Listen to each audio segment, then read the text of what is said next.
us honestly, is fitness really a way of life, or is it a chore that you must do to look a certain way, feel good? Are you one of those many people who pore over health and fitness articles yet implement very little? Welcome to a show that's going to give you bite-sized pieces of information that's going to make you feel happier, fitter, healthier than ever before. Welcome to the Men's Health and Women's Health Show.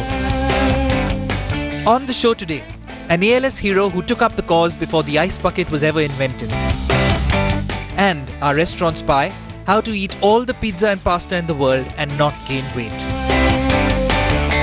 Here's an honest confession. I discovered fitness in my teens. In my growing up years, food in our home was celebration. It wasn't just indulgence, it was pure happiness. A fat kid was a healthy kid. We were wrong. Whether you're a parent already or have little nephews and nieces you love so much, teaching them how to eat right and be healthy will go a long way in making them fitter and healthier. As a precursor to Children's Day, we show you how.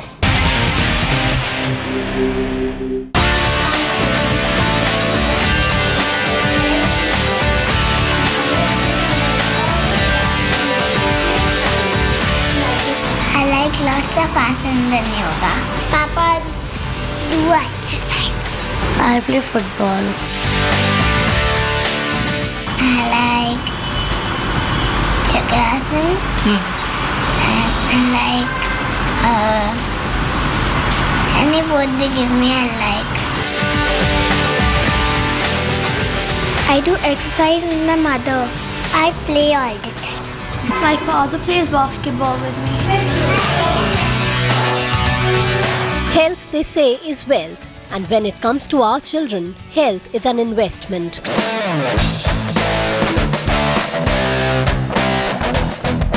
And I think it's really important that parents are good role models themselves. You see, when you edit a health magazine and you seep in so much, you learn so much, the temptation is to, just go back and unload all of it on your family. Don't deprive your child of foods. Don't think in terms of calories. Just think about improving the quality of food. I would say the challenge at times is the screens, because it is something which is offering them a lot of exposure, and at the same time it's taking away from their physical exercises. Changing lifestyle of families, increased purchasing power, increasing hours of inactivity due to television, video games and computers are fast replacing outdoor games and other social activities. The kind of patients that I see in my practice in Delhi is now mostly going towards overnutrition. That means overweight and obesity. The concerns that parents have these days are the rapid rise in allergy rates. This could be allergy in the nose, allergy in the lung, that is essentially asthma, food allergies. With so many factors affecting your child's health, should you be worried? Well, it's certainly better to fight off these worries than being upset. What we do is we sit around and have our meals together. I make sure that I put on the table the kind of food that we talk about in our magazines. We try and eat healthy as much as possible. We are not manic about it. We of course indulge over the weekend, or we go out and having a piece of cake or having something special is obviously not out. But what we do is we do it in a sane, sensible way. So if you're going to eat pizza or order in burgers, then how do you expect the child to not eat that and eat the food that you want them to eat? The other important thing I must add here is that sometimes as rewards, parents, especially busy parents, would get an outing to a junk food restaurant. I don't think that's a great idea. I think the rewards could be taking the child out to a park, maybe cycling with him for half an hour, telling them a story. Family meal, the benefits just go beyond nutrition, because it is something which creates memories, is something which has a very big impact on building good habits for a child. As you see, in India we share our meals. So it gives that social skill of sharing, discussing with parents. One of the best ways you can introduce new nutrition meals to your kids. When they see you eating it, they are more likely to eat and try that dish. So one thing is clear. Involving the whole family is the best way to promote healthy activities for your kids. And you as a parent can lead by example.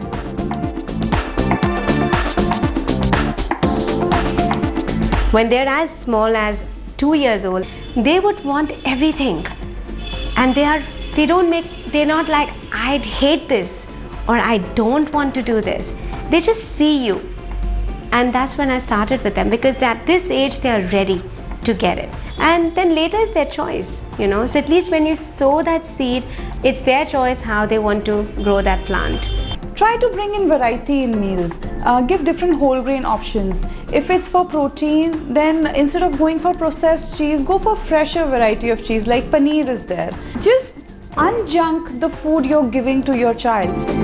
And here's how you can do that. So here we have chila pizza. It's made with oats, yogurt and vegetables. It's a very good way to add more variety of whole grains in your child's diet. Usually kids don't like to eat oats porridge, so it's very interesting and tastes quite yummy. If your child has a sweet tooth, then instead of offering aerated drinks and ice creams, you can make them a very convenient home dessert, which is fruit yogurt. This is homemade yogurt with fruit in it. Avoid adding any sugar or sugar substitutes because kids these days eat too much of sugar-laden food anyways, and this will give them a natural flavor of sweetness and makes up for their fruit intake for the day. And last but not the least, we need to make sure the child is happy, lively, is feeling good about who they are, has self-esteem. Those are the things that are important. I like the time when all my family is together and all of them chat. So A child should have a growth chart right from birth up till the age of 18 and must be plotted each time they visit me or any other doctor. Get them involved in cooking so that they can actually make a good relationship with food, and don't use food for punishment or reward. we eat together because that's a family time. There is this energy we create out of fun, and when they start recognizing that energy, they start to be a part of it. Yeah, I play basketball. It's fun to play sports. Just going out and playing together is super fun. Try it sometime.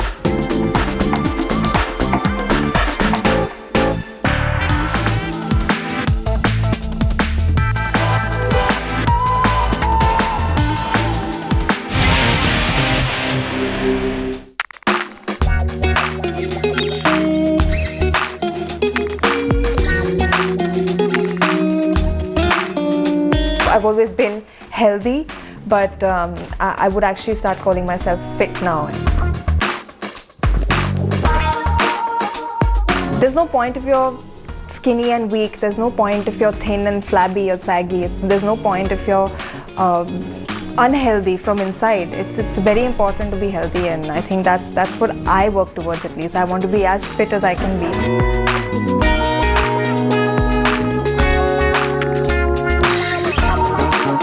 There are some clothes that I don't think I've worn before because frankly earlier if I had worn them I would not be able to carry them off. But I felt this time around, yeah, they did look good. I felt comfortable, I felt at ease, I felt fit and fabulous actually, yeah.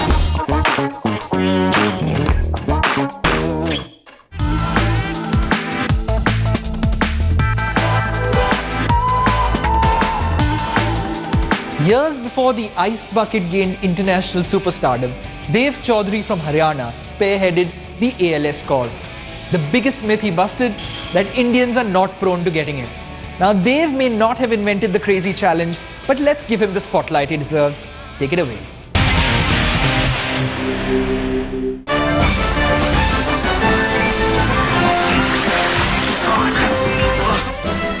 From Bill Gates to Akshay Kumar to Cristiano Ronaldo, to Chaddas, Chawlas and Srinivasans, to uncles and aunts and the house pet. Cutting across nations, professions and gender biases, the ALS Ice Bucket Challenge became the fad of all fads, circumventing the digital globe. What is ALS? Sorry, what is ALS? No one could escape the hype. Neither Hollywood, nor Bollywood, and not the Mango people. Is it some kind of children's cancer disease or? It is a silly challenge to focus on something serious called the ALS. While it is hot on social media, do people actually know what ALS is? You know about the disease called ALS? Yes. What is that disease? That thing I don't know. ALS? No idea. No idea. I know age, location, and status. Organization which is collecting money to donate for the poor people to help them. So is this a biological terminology? Okay, time to cut through the clutter and the chatter. ALS, or amyotrophic lateral sclerosis, is a progressive neurodegenerative disease that affects nerve cells in the brain and the spinal cord. It is deadly because it causes total paralysis and is eventually fatal. But ice bucket or not, people in India believe it is a foreign disease, and the general idea is that Indians are not affected by it. You know if ALS disease happens in India, where does it happen? Any idea? No, I don't know actually about that thing. This is not an India related thing if you actually see. I don't know about that. It's happening in India or not. Awareness seems to be a problem. And where there is a problem, there is also someone somewhere working at a solution. Enter 23-year-old advocate Dev Chaudhary. Dev has been doing his bit to make people understand the ABC of ALS. 2008 में मेरे दादाजी को ALS जो amyotrophic lateral sclerosis होता है वो उनको होना शुरू हुआ था. Team of 11 doctors of AIIMS, they after a thorough checkup came to diagnose him with ALS. So at that time the medical facilities for such patients was not that good because people, even doctors, were not aware about the disease as such. And after that he passed away in 2010 November. In 2011, they've created the ALS India Facebook page for people who wanted resources on the disease. I tried to post research updates on it, any news relating to ALS in India on it, and other tips and tricks that we learnt for daily life of ALS patients on it. A small group of closely knitted people were present at the start of the page. Now after the ALS Ice Bucket Challenge that has come, a lot of people who are not related to the disease in a direct way are talking to us, are engaging with the page, and are looking for details and knowledge about the disease. So it's a very positive step. Dev's is possibly the only private voice doing its bit for the sake of spreading information. So if you enjoyed watching the silly Ice Bucket Challenge on the net, you could also do something not so silly. Connect with people like Dev and find out what you can do to help.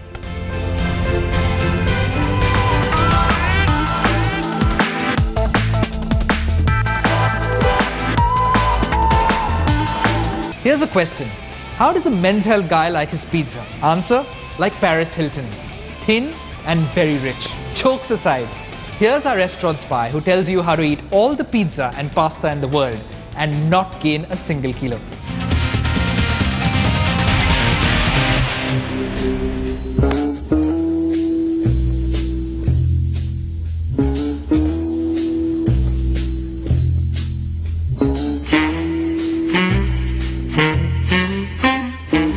When I think of Italian food, I remember pizzas and pastas. But can you have all the cheese without feeling guilty? We'll show you how to do that today. I am at Olive Bar and Kitchen, New Delhi, and I'm waiting for our nutrition expert, Lavneet Batra, who will be here soon. Let's take a look at how she indulges and still stays healthy.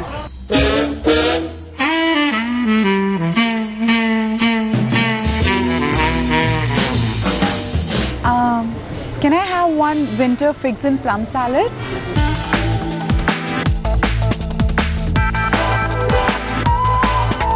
So here I have very popular Caesar salad and a green salad with plums and fig in it. Caesar dressings are usually very high in fat as compared to a vinaigrette olive oil based dressing, which is definitely a healthier option. This salad also has basil in it, which is a detoxifier, promotes digestive health and has anti-aging properties. Extra virgin olive oil is very popular for promoting heart health, but it is not supposed to be heated or cooked. So salads will be the best time to actually incorporate it in your diet and get the benefits.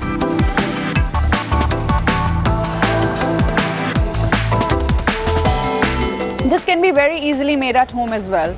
Caesar salad is usually made with mayonnaise and Parmesan cheese, which can really add up the saturated fat content in your diet.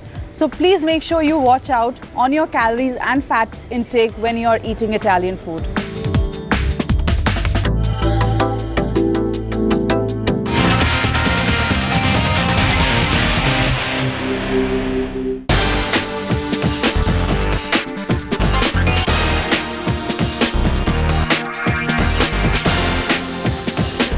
So here we have pasta in arrabbiata red sauce and lasagna. I would definitely go for pasta because it has no added cheese to it. Usually it's a very popular belief that lasagna is baked, so it's healthier. But the fat content in lasagna is much higher as compared to the pasta. It's much easier to control your portion in a pasta. You can ask them to get it into half and add double the amount of veggies and be safe. This comes with a tomato-based sauce. Tomatoes are very high in lycopene, which are antioxidants and promote bone health. Also, it has garlic, which boosts immunity, which is much needed during winters and enhances exercise performance. The lasagna does come with vegetables, but there is cheese on topping. And it is baked, but you cannot really always avoid fat in baked items. So don't be under a dilemma that when it's baked, it's low in fat.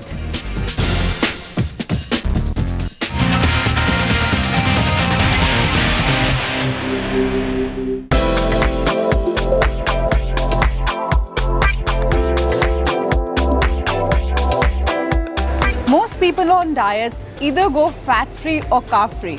But these approaches only backfire in a long run.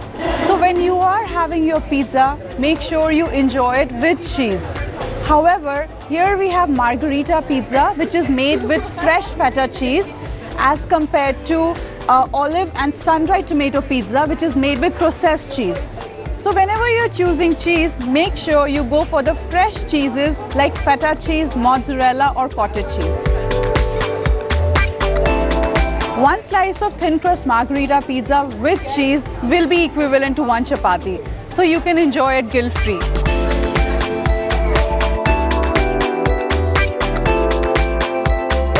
As you can see, this pizza has sun-dried tomatoes. So for those who are watching their blood pressure, I would say stay away.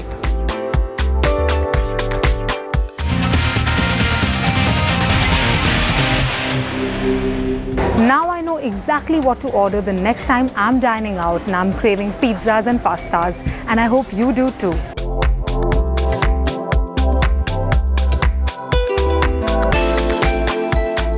That brings us to the end of yet another episode.